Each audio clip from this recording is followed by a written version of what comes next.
So the story begins the end of January 1975, when a 17-year-old German girl named Vera Brandes walked out onto the stage of the Cologne Opera House. Now, the room was empty, was dark, lit only by the dim green glow of the emergency exit signs. But this was the most exciting day of young Vera's life. She was the youngest concert promoter in the whole of Germany, and she had persuaded the great Cologne Opera House to invite the American jazz musician, Keith Jarrett, to play a late-night concert of improvised jazz. So in just a few hours, Jarrett himself would walk out on the same stage in front of 1,400 people, a packed house. He would sit down at the piano, and without rehearsal or sheet music, he'd begin to play. But the purpose of Vera walking onto the stage was to introduce Jarrett to the piano in question. And the first meeting between the musician and the piano wasn't going well. So Jarrett looked at the instrument a little suspiciously, played a few notes, walked around it. Jarrett's producer, Manfred Eicher, played a few notes.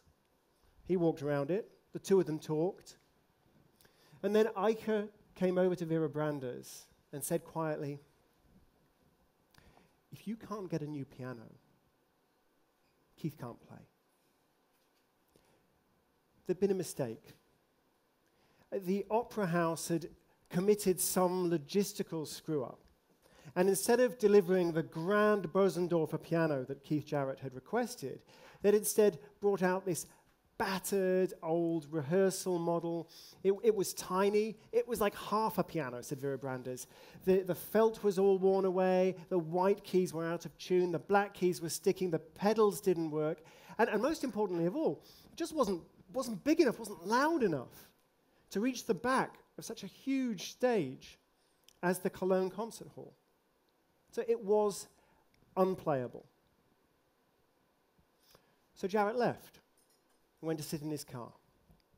And Brandes frantically tried to call around and find some kind of replacement piano. But there were only a few hours before the concert. It was raining hard. It was impossible to bring a piano through the streets of Cologne. And it soon became apparent that there was no alternative but to play the unplayable piano. They got a piano tuner in, and he started working on it and trying to get it into some kind of shape. But Jarrett himself described the piano as it's like sawing a piano in half and filling it with nails. So Brandes realized she had no alternative. In a few hours, the concert she had organized was going to be cancelled. All of these people were going to show up just before midnight, waiting to hear the greatest jazz pianist of the age, and he wasn't going to play. She's just 17 years old. So she goes out to where Jarrett is sitting in his car, and she stands there in the rain, begging him to play. And Jarrett takes a look at this bedraggled German teenager, looks her in the eye and says, "Never forget, only for you." And so a few hours later, Keith Jarrett walks out in front of that auditorium. It's full. He sits down at the piano and he begins to play.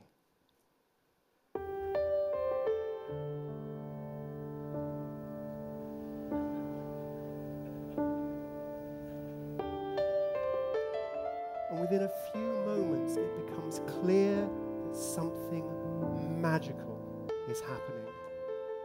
Jarrett is avoiding the tinny upper registers where the felt has worn away. And he's also setting up these rumbling, repetitive riffs in the bass. Now, sticking to the middle registers gives the whole piece of music a sort of soothing, ambient quality, which could make it pleasant but a little bit sleepy, a little bit wallpapery. But remember also, the piano is too quiet.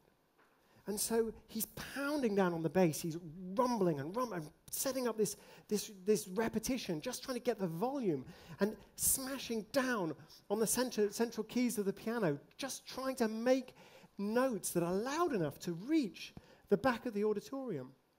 And so while you have this peaceful quality, you also have this tremendous dynamism. It's really like no piece of music that's ever been played before. It's certainly nothing like Keith Jarrett had ever intended to play. But the audience loved it.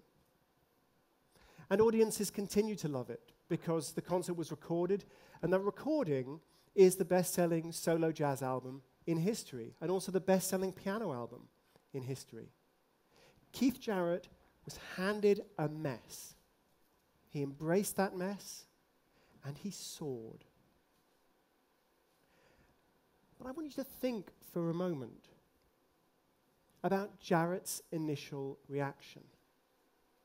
He didn't think of himself as being handed an unprecedented opportunity, work with his crappy piano, and produce the best-selling album that any pianist has ever produced. That wasn't what he was thinking. He was thinking, I don't want to play on this. I don't want to have to go out there and try and do a difficult job with bad tools. I don't want to have to overcome this completely unnecessary obstacle. And I think many of us, if we were in a remotely similar situation, in a pressure situation where we were trying to perform and trying to do our best, we were handed some hurdle we had to get over that didn't have to be there. We had to work with some awkward people, or the tools just weren't working. We wouldn't want to go out there either. We wouldn't want to be put in that situation.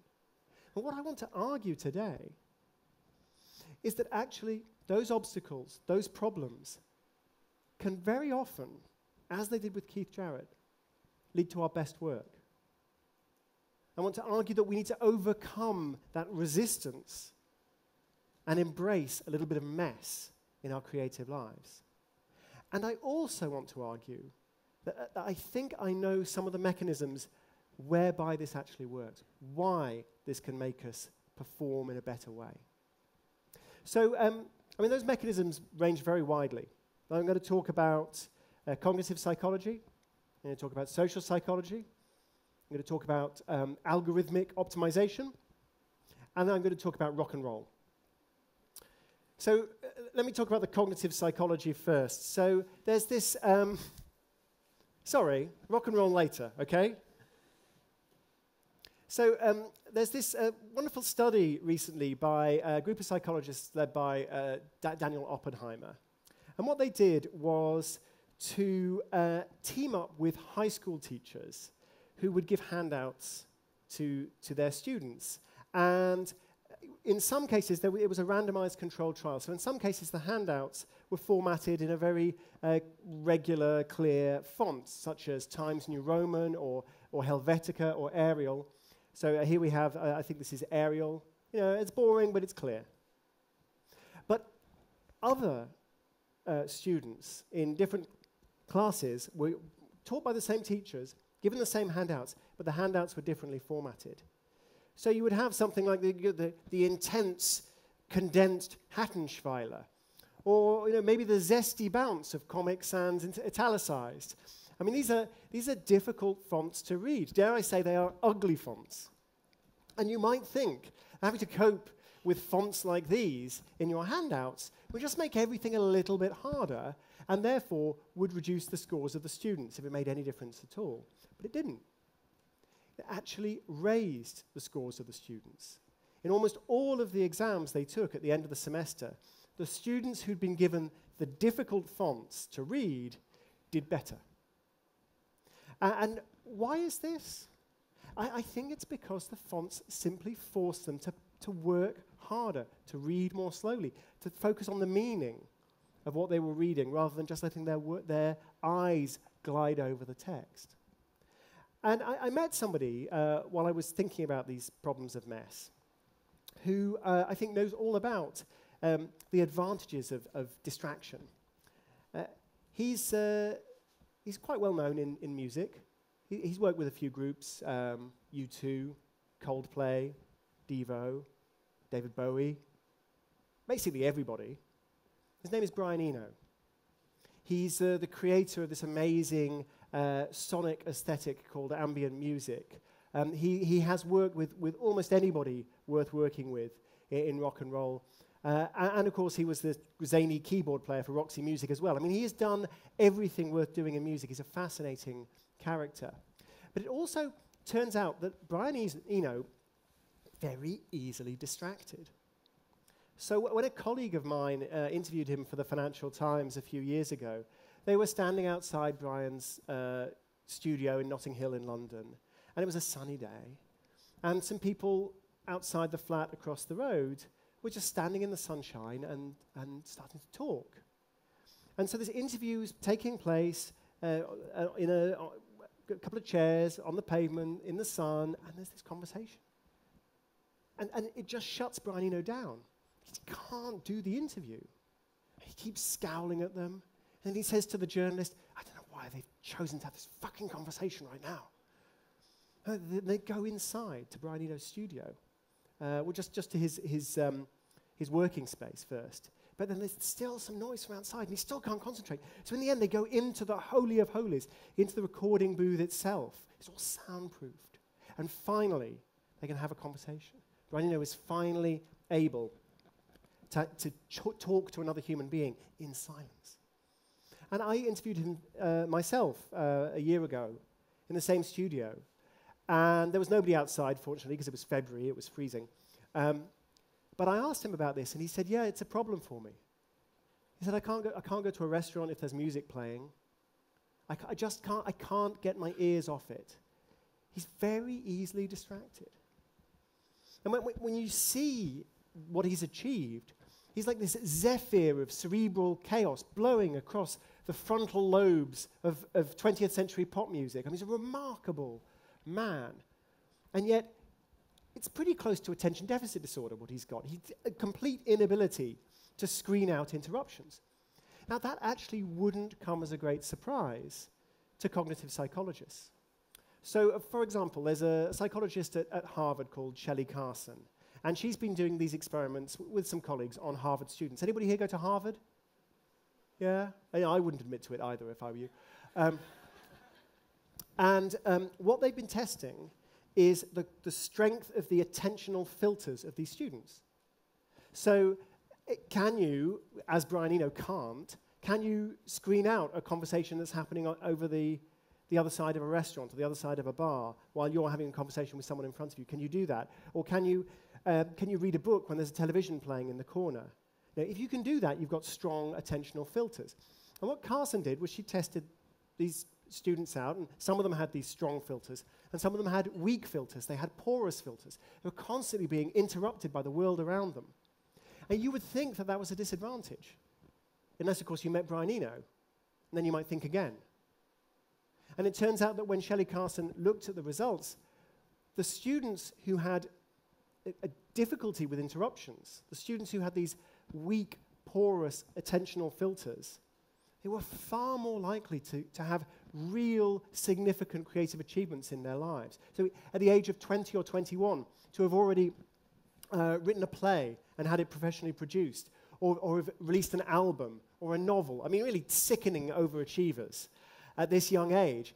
And yet, like Brian Eno, they couldn't get their ears and their eyes off what was going on around them. And I was puzzled by this, because we're always being told that these phones, they're distracting us, and that the distraction's a problem. But I've come to realize it may not be the distraction that's the problem. It's the fact that there's nothing ever worth being distracted by on your phone. But the rest of the world? Well, the rest of the world is kind of interesting. The rest of the world is constantly interrupting you with things that you might actually want to pay attention to. So Eno did these 3 great albums with David Bowie in Berlin. And one of the things that he said about Bowie, he said, David has this amazing ability to notice when there's some problem, there's some accident, something happened by mistake, and the thing that happened by mistake is more interesting than the thing that we were trying to do. Even if we were working on a piece of work and it was nearly finished, it was nearly perfect, it was nearly ready to go, if there was some happy accident, David would go for that. And he would say, we need to seize that and work on that. We can always come back to what we were doing before. So David Bowie was distractible as well. And look at what he achieved. And Eno said something else that made me think about what's really going on. He said, the friend of creative work is attention. And the enemy of creative work is boredom. And the thing about something new, something difficult, something unexpected, is it forces you to pay attention to it. And there's nothing to be ashamed of, paying attention to something new. Maybe you should be ashamed of paying attention to this, but don't be ashamed of being distracted and paying attention to something interesting. So that's the cognitive psychology of what was going on with Keith Jarrett. Now, he was given this situation and suddenly forced to pay the most intense attention to this terrible, terrible piano. But I don't think that's the only thing that's going on. So let me also talk about algorithmic optimization. So algorithmic optimization is basically, you've got this very, very complicated mathematical function or mathematical problem, and you're trying to solve it. And it cannot be mathematically solved in a finite time. You just can't do it. What you need to do is use an algorithm, a kind of recipe for searching for a solution. So let me give you an example. You've got a logical plan for a computer chip, but the logical plan for the computer chip, which basically says this is what needs to be connected to what, that doesn't tell you exactly how to lay out all the components of the chip on the silicon. And it turns out that, not an infinite number, but just an unbelievable range of different possibilities. And some of them are very, very inefficient, and some of them are very efficient. So you need some kind of process for searching through the possibilities and trying to figure out how do we lay out all these components on this computer chip. So here's one way you could do it. Don't bother, just randomly throw them on the computer chip, pick at random. Well, that's no good. That's not a brilliant idea. Another possibility is this very, very careful, step by step by step search for incremental improvements. You just A/B test your way to a better chip. Just keep comparing small changes. Is this small change better? If not, don't do it. If it is better, do it. Test another small change, and another small change, and another small change. And that can work. That can be a very successful way of solving problems. It's not actually the best way of solving a lot of problems. And the reason is that step-by-step approach tends to get stuck. So you get to a situation where if you moved a whole bunch of components all together somewhere else on a chip, and they were close to each other, that might be a big improvement. But there's no way to move only one of them over, because that would actually be a step backwards. It wouldn't be a step forwards. So what makes this step-by-step process more effective? Well, it's really simple. You just throw in some randomness. There are different ways to do it. You can, evolutionary algorithms. There's an algorithm called simulated annealing. There are a whole bunch. But basically what they all do is they start off with a pretty random search, and then over time, they get closer and closer to this step-by-step search. And eventually, they find something that's pretty good, and they make it better and better and better and better. But that random knock sideways can often get you somewhere very interesting. So when I phrase it like that, that sounds a bit abstract. The computer scientists in the room are all like, that's perfectly clear, what's the problem? Everyone else is like, what's he talking about? So let me give you an example. A couple of years ago, there was a strike on the London Underground. So some of the stations on the London Underground closed, and some stayed open. Okay? So we had the buses, we had the overground trains.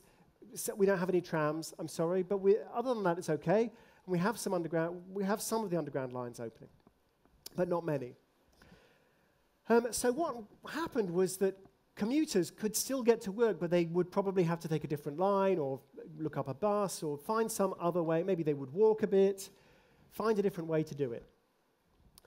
Now, fine, the strike lasted 2 days, and then people went back to their old ways of commuting. Except some of them didn't. Because it turns out we've got these electronic swipe cards where you can track all London commuters through the system. You know exactly who's going in and who's going out at which points and the routes they're taking. So a group of economists at Oxford got hold of this data set, and they found that a large number of people changed their commutes during the strike. People who had traveled to work, well, presumably to work, wherever they did, they took the same journey out and the same journey back every day.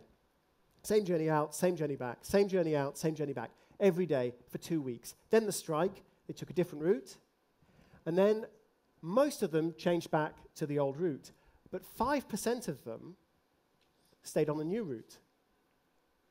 And you would think, right, that if anybody knows the perfect way to get to work, it's a commuter, right? Surely you've optimized it by now. But no, it turns out not. All you need is close down half the stations, and suddenly people realize, oh, there's a quicker way to do it, or there's a nicer way to do it. I could walk across the park. That works better. So just that random nudge gets you somewhere new. And it's not for everybody, it doesn't always work, but it does create some value for some people. And maybe that is partly what was going on with Keith Jarrett at the piano. He'd never tried to work with the piano where the upper keys didn't really work and the lower keys didn't really work, and you had to hit it really hard. And it turns out you get somewhere really interesting if you do have to work with that piano. So this algorithmic optimization says add some mess, add some randomness, and it can actually get you to a better solution. So let's talk about social psychology. Of course, the easiest way to make a mess is to work with difficult people, right? I mean, there is nothing messier than other people, especially if you're sharing an apartment with them. But the question is, do we work with the right people? Do we seek out the people who are actually going to spur us to greater creative endeavors? Now, I'm not sure that we do. There's this fascinating study by a psychologist called Catherine Phillips at Northwestern University and some of her colleagues. And what she did was to take a bunch of students and put them into teams of 4 and give them murder mystery problems to solve. So, you know, you had, anybody listen to the Serial podcast? It's kind of like this, right? So you've got all the people, you've got the possible crime, you've got the evidence, you've got the witness statements, you're trying to work out which of 3 possible people committed this murder. And you have this discussion with your group of 4 people. Now, in half the cases, the people were 4 friends. In the other half of the cases, the people were 3 friends plus 1 stranger. Just the perfect amount of awkwardness. Right? So they're trying to have a conversation, and suddenly the gooseberries coming along, and like, I don't know who you guys are, but we need to solve this murder. So, now, it won't surprise you to learn, given everything I've been saying, it won't surprise you to learn that the 3 friends plus the stranger did a better job of solving the murder mysteries than the 4 friends. But what's really interesting, apart from the fact that it was a big effect, I mean, the 3 friends and a stranger had a 75% chance of getting the answer right. The 4 friends, just a 50% chance. And it's multiple choice, right? 3 people. 50% is not that great, okay? If you just guess, you get 33%, right? So the group is not doing well, the group of friends. Add the stranger, and suddenly you get this big boost to your performance. But now what's really interesting is how these people felt about their experience. So you speak to the group of 4 friends, and you say, did you have a good time? They're like, yeah, it's great. Did you have a good quality of conversation? Oh yeah, we were sharp.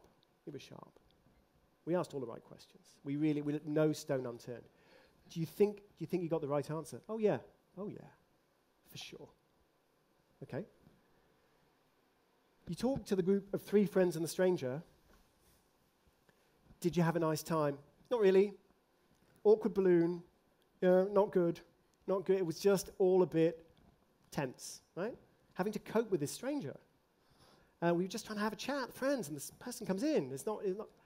Okay, well, was it a good quality conversation? Do you think you really sort of explored the possibility? No. It was rubbish. Do you think you solved the murder? I doubt it. So this is the group of people who objectively did way better. They were much better at solving the problem. They had a horrible time, and they thought they hadn't solved the problem. The people who were with their friends had a great time, and they thought they'd nailed it. But they were wrong. They were complacent. And I think this is what we're up against, is that we don't realize that this stuff is good for us. We don't pretend to ourselves, oh, let's say my regular underground station is closed. What would I do then? We don't say, let's just sit down with a broken piano, see what we can play. We don't say, well, let's just get a random person who we don't know into our group and see whether that makes for a better conversation. We never do these things to us, but we should. We should do these things to ourselves because they actually help us solve problems. And I guess this is something that the modern world, I think, makes worse. So there's another study about student friendships at the University of Kansas, which is a great big university, and 4 much smaller private colleges nearby. And the psychologists who studied these friendship groups found that, in principle, the University of Kansas is a much more diverse community. Right? You can meet people who are gay or straight, different races, different religions, different politics, different majors, different ages, from different countries. You've really got that variety. You can meet anyone you like. Whereas in the smaller private colleges, it's more kind of, you're stuck with who you're stuck with. But when the psychologists actually looked at the friendship groups, what they found is the students at the University of Kansas had sought out people exactly like themselves. Exactly like themselves. Same religion, same sexual orientation, same social attitudes, everything. And I think that the modern world is very much like this. Let me see if I can get a slide going. This is a conceptualization of what Eli Pariser calls the filter bubble. So isn't really the internet basically like the University of Kansas? Nobody's ever uttered that sentence before, by the way. I mean, we can read anything. Google will translate it for us if it's in a different language.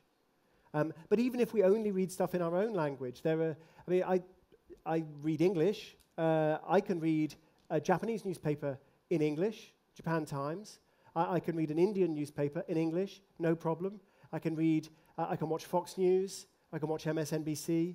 I can read the Canadian news. I can watch TED Talks. I can go anywhere. I get exposure to all these different ideas, all these different interest groups, all these different people. But in fact, that is not what we tend to do. Instead, the conservatives watch Fox, and the liberals watch MSNBC, and all of us are on Facebook, and Facebook is filtering what it shows us, basically not in any overt way, but it wants to give us stuff that engages us. And so several people have commented on the fact that, let's say you're left-wing, but you follow some people who are also right-wing because you want to see what's going on the other side of the debate. But naturally, when a kind of left-wing viewpoint comes up, you're more likely to like it, you're more likely to share it. And so the right-wing stuff, you maybe read less, you click less, you like less, you share less. And so Facebook gradually goes, I guess you don't like this. And so it slowly stops showing you this stuff.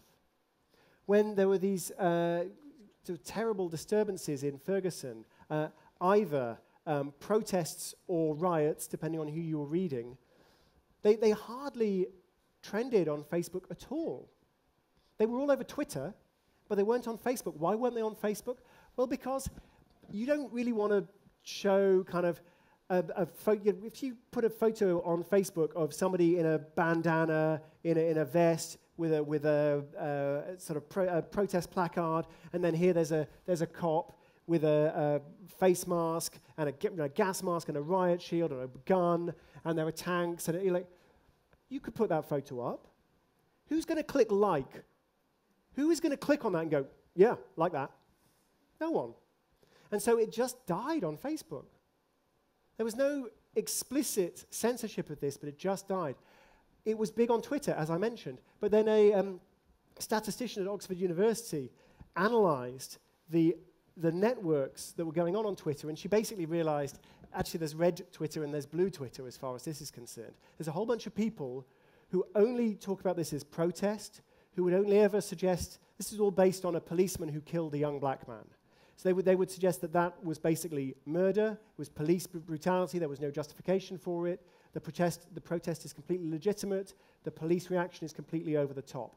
That's blue Twitter. And there's red Twitter, which basically says the teenager was violent, the policeman had no option, it was completely legal killing, the protests are basically looters, they're rioters, it's not a legitimate protest, the police response is completely justified. So you had red Twitter, you had blue Twitter. Did they talk to each other? No. I mean, obviously a bit of trolling, but basically there was no contact whatsoever. There was just these two groups of people talking to themselves, retweeting each other, and never seeing exposure to the other point of view. Now, we can do this differently. We can use these digital tools to mess up our social groups, to knock us sideways, to present us with these random obstacles. All of these disturbances, all of these obstacles that help us solve problems, help us talk to each other more, help us reach consensus. We can use digital technology to do that. And that's what I hope the new economy is going to offer us. But the thing is, the wonderful thing about economics and the terrible thing about economics is we basically get what we want. And what we want, i.e. what we immediately respond to. So Facebook is giving us what we immediately respond to, more and more of that.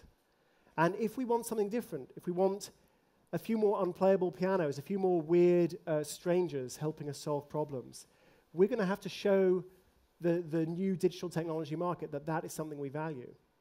We're going to have to start using apps such as Serendipitor. So Serendipitor, this is a mock-up, but Serendipitor you can get for iPhone. So let's say I wanted to get from the Hungarian Parliament building to the Aquarium Club. Here is a route. As you can see, it's 35 minutes and 3 kilometers. It's a bit of a roundabout route, but this is the kind of route that Serendipitor would plot for you. You'd be wandering along, and then Serendipitor would suddenly say, follow somebody on a bike until they get out of sight. Or they might say, head towards the nearest river. So this is it's just a regular map-following app, except it just keeps popping up with weird crap for you to do. Take a photograph of something inspiring. Actually, very close to that point, there's this beautiful new square fountain that my children absolutely adore. And if you walk into the square fountain very, very slowly, the fountain dies down. You can walk through it without getting wet. My children don't seem to have mastered the art of not getting wet, but yeah, it's wonderful, and I've taken some lovely photos there. So there's a world out there, and if we're willing to embrace the mess, if we're willing to challenge ourselves, if we're willing to expose our thinking to disruption, whether it's disruptive people, or disruptive places, or disruptive tools, or disruptive modes of working, if we're willing to do that, well then technology is our friend. But if we're not, then it's just going to keep us in this very comfortable bubble. It's going to give us the same thing we get all the time, except even more concentrated, even purer, even more comfortable. Don't worry, Facebook will make sure that you never have to talk to a stranger ever again if you don't want to. So it's really up to us how we use these digital tools or how we use older tools. So when I spoke to Brian Eno about his experience working with Bowie in Berlin. So this was a tough time for Bowie. His marriage was breaking up, he was addicted to cocaine, he had this terrible argument with his manager, big problems with the tax man. He said he felt really close to the edge, both professionally and just personally. His sanity was at risk. And Berlin, of course, is the heroin capital of the world at the time, so maybe not a great place to try and kick drugs. But he invited Brian Eno to come along and to help him work on these new albums. And when people got stuck, Eno would pull out this amazing deck of cards that he called the oblique strategies. So they'd originally been set up with a friend of his called Peter Schmidt, and you could just draw a card at random and see what instructions it gave you. So it might say something like, everyone swap instruments. Oh, great. So like, you've got one of the best guitarists in the world, and now he has to play the drums? Brilliant. So they did it. In fact, they put this fantastic guitarist, Carlos Alomar, stuck him on the drums. Another guitarist, Adrian Belew, comes in. He doesn't know what's going on. Carlos is on the drums. He has no idea. They plug their headphones in. They say, the music's going to start. Just play. We'll go 1, 2, 3, play. And he goes, what key's it in? Don't worry about the key. Just play. And so Adrian's just kind of playing, and they do it 3 times. And then Tony Visconti, the producer, stitches those 3 times together. And it becomes the solo on Boys Keep Swinging. So this is one of the most gonzo, awesome guitar solos in history, played by a guy who didn't know what key he was in, had never heard the music before, didn't know what was happening, and was mostly thinking, why is my fellow guitarist playing the drums? I don't get it. I should say, by the way, the musicians hated these cards. They hated them. There's one early Eno album where Phil Collins is on the drums, and Phil Collins gets so frustrated, he starts throwing beer cans across the studio. It's a great album, by the way, Another Green World. Prince said it was the album that most inspired him. It did not inspire Phil Collins, yeah? But that's the thing, isn't it? That's the thing. Keith Jarrett didn't want to play that piano. Carlos Alomar didn't want to sit on the drums. And Phil Collins didn't want to do whatever it was that Brian Eno was asking him to do. And yet somehow the results were there, and they were amazing. And Carlos later said, he said, those cards, they took me to a different place. And to be honest, I didn't like the place. But they made me think and reflect. And then when I came back, I was fresh. And these days, Carlos Alomar teaches guitar in New Jersey, and he uses these cards, the oblique strategies, for his students. I told Brian Eno that, by the way. He laughed. The oblique strategies originally weren't a deck of cards. They were a list, just a list of things to remember in the studio. And Eno said he realized the list didn't work. You know why it didn't work? It was too orderly. Not messy enough. You would just look at the list, and your eyes would run down the list and just settle on whatever it was that was going to cause you the least disturbance, the least interruption.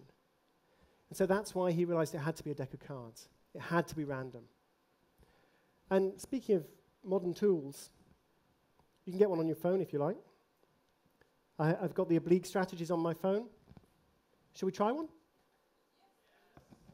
I've never done this before. I like to think Brian would approve. Okay, draw a card.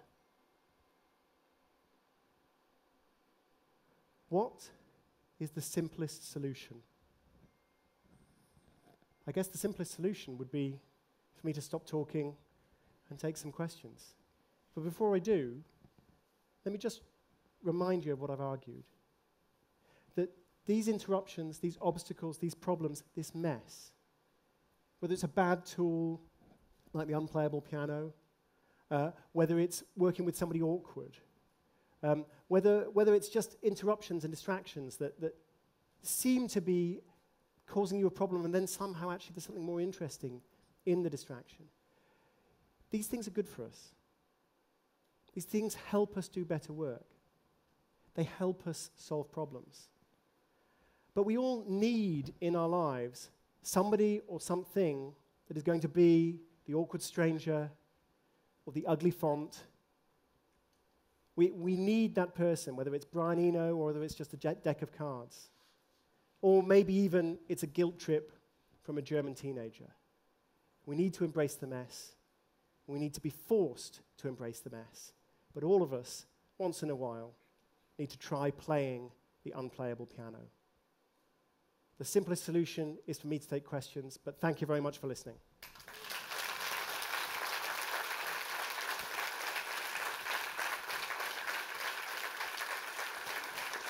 Okay.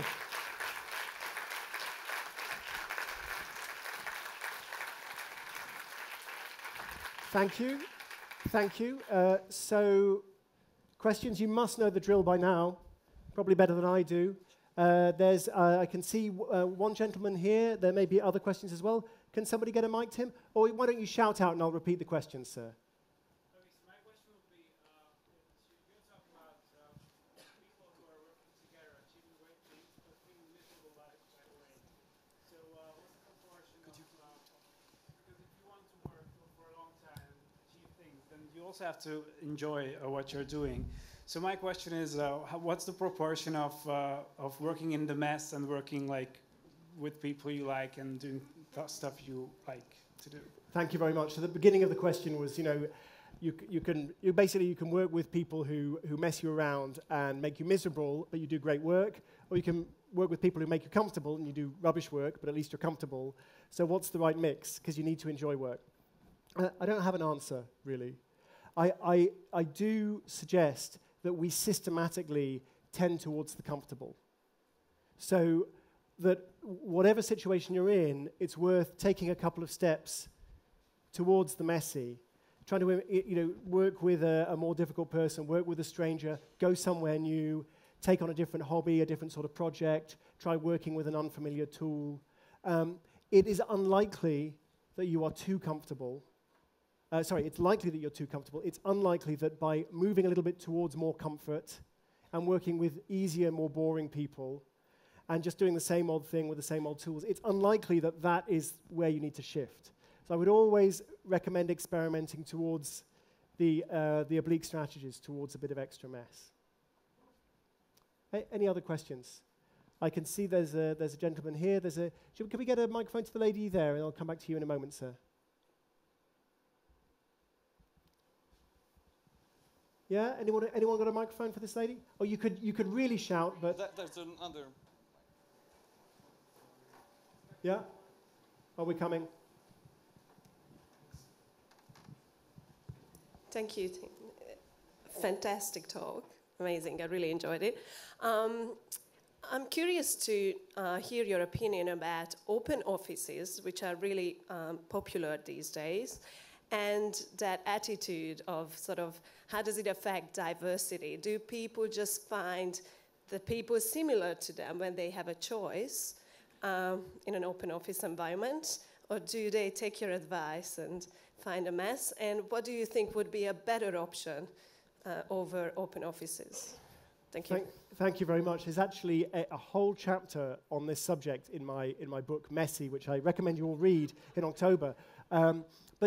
So what really struck me as being fascinating about offices was that there's an incredible amount of top-down control exerted in offices by people who either they're the boss or they're the architect or they're the designer, and they're trying to impose a structure on other people that looks superficially neat and tidy.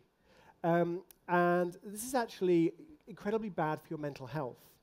And so there was a study done by Craig Knight and Alex Evans, I think, where they looked at different office environments. And what they did was they set up this office, and the first one they did was a kind of lean office, where very, very neat, everything was super minimalist, no real decoration. And they got people to do some tasks in there and asked them how they felt. And people generally didn't like it. I personally, for all that I'm saying embrace the mess, I like a tidy desk. Now, my desk is tidy. But the point is, you need to be able to choose. So they imposed this tidy desk on people, and people hated it. So then they tried another treatment where it was an enriched desk. So, it had all these, beautiful plants like this. You can see everyone is feeling more soothed because there are plants here. And there's a nice kind of ambient light. And most people like this enriched office better. Then they did a third thing where they said, okay, this is the empowered office. Well, they didn't tell people. They just said, here are the plants, here are the paint, here are the pictures you could put on the wall. But it's up to you. Just put them wherever you like. So some people sent them away. I just want a minimalist environment, no distractions. Some people put them on the wall and arranged them however they liked. People often took quite a lot of time arranging the office exactly how they liked it. And that was the most successful office. People got the most done, they were the happiest.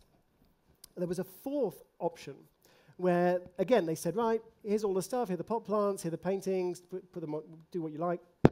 And so everyone arranged them. And then the psychologist comes in and says, okay, this needs to be changed for the experiment. And then took down all the paintings, removed all the pot plants, and rearranged them into exactly how it was in the enriched office environment. So you had the lean office, which is, there's nothing there. The enriched office, there are plants in a particular place. There's the empowered office, do what you like. And then there's the disempowered office, where we physically replicate the enriched office, but we mess you around, and we take away your sense of control. And people absolutely hated working in there.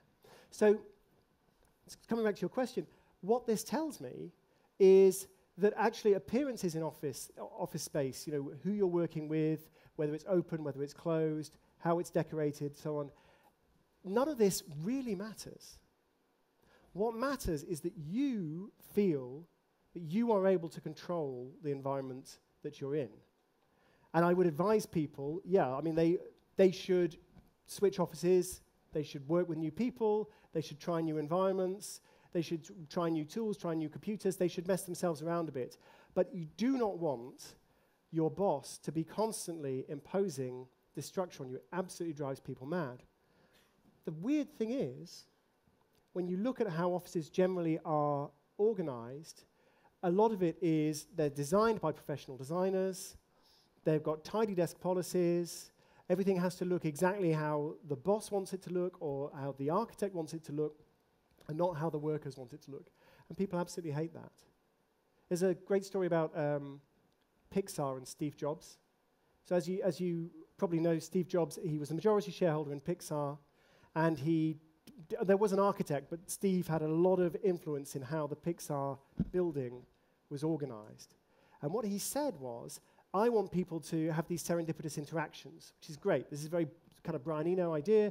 I want people to meet different people, and so what I'm going to do is I'm going to have these one big set of restrooms in the middle of the building, so everyone has to come to the restrooms, and they'll meet, you know, because of a shared human need to urinate, and you know, we're going to have all these great interactions. It'll be great. And then what happened was, some quite junior, pregnant women said, we have to pee every 10 minutes. I do not want to have to get up and walk for 5 minutes to this restroom and pee, and then walk all the way back to my desk, and then in a few more minutes I have to go back and pee again because of some crazy idea that you've got about serendipitous interaction. You know, you're not respecting my physiology and who I am. And you know, Steve is like the control freak's control freak, right?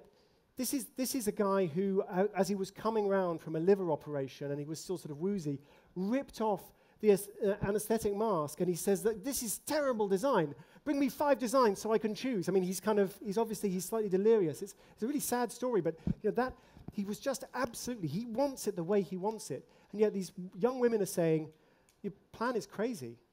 And Steve Jobs did something amazing. He backed down. He said, okay, maybe you're right. You have it your way. You do what you want to do. And the Pixar building was redesigned to reflect what these women had said. And now when you hear the Pixar building described and how are the offices arranged, basically there are pink fairy castles, and there are kind of dinosaur villages, and there's a secret bar you can sort of unlock an air conditioning vent and crawl through, and on the other side it's called the Love Lounge, and there are cocktails, and it's all done by the employees. It sounds like a total mess. But they chose it, and that's what's most important.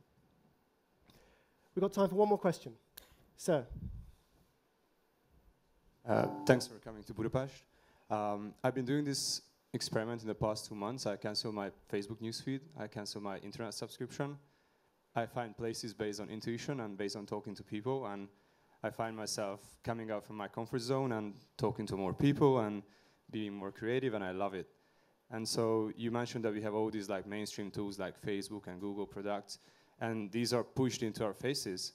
And so how can we activate the people in a larger scale to get out from this mainstream and start thinking like you think, and start thinking about this creative solution for all these systemic issues that we face? So the question is, you know, this gentleman's given up Facebook and other things. Well done, and he feels great. And so how can he persuade other people to do the same? Well, don't tell them about it on Facebook for sure. But do what you've done, spread the word. We all need to try to seek more human contact. I mean, there's nothing wrong with emailing people. There's nothing wrong with getting in contact via Twitter or Facebook or whatever, if it works for you. But I think that most people feel that this has become a bit of an addiction, and that it's got on top of them. And it's more like a slot machine. You get it out and you check, have I got more emails, have I got more notifications? So I'm quite hopeful, but we can pre-plan. So one thing I do, for example, is I'm on Twitter, at Tim Harford on Twitter, I think. There are probably some slides that say that. I'm on Twitter, but I have two-factor authentication, and I'm never logged into Twitter. So if I want to go onto Twitter, I actually have to get my phone, get my computer, log in, get my passcode, log in the passcode. Okay, I don't do it very often, right? I only do it if I really want to do it. So I make it more difficult for myself. And sometimes when I'm working, I just switch off the internet on my laptop. Just a small thing. But then when I get that urge to just check Facebook, just check email, oh, there's no internet. Maybe I remind myself I should get working. So I'm going to distract myself with something. I want it to be a conscious act. I want it to be something that I choose. But I'm also hopeful that we communicate with each other, and we're still searching for social norms. It took people a really long time to figure out how to use the telephone. And just like a fixed landline telephone, how do you behave, how do you speak, how do you have a conversation? I think we're still learning how to use these things, how to use Twitter, how to use email, how to be polite. And I think that we can help each other adopt the right social norms so that we can get out there and have our minds messed around with by real human interactions and by the outside world, rather than just another Facebook notification. Thanks for your question. Thank you all very much for listening. Thank you. Thank you.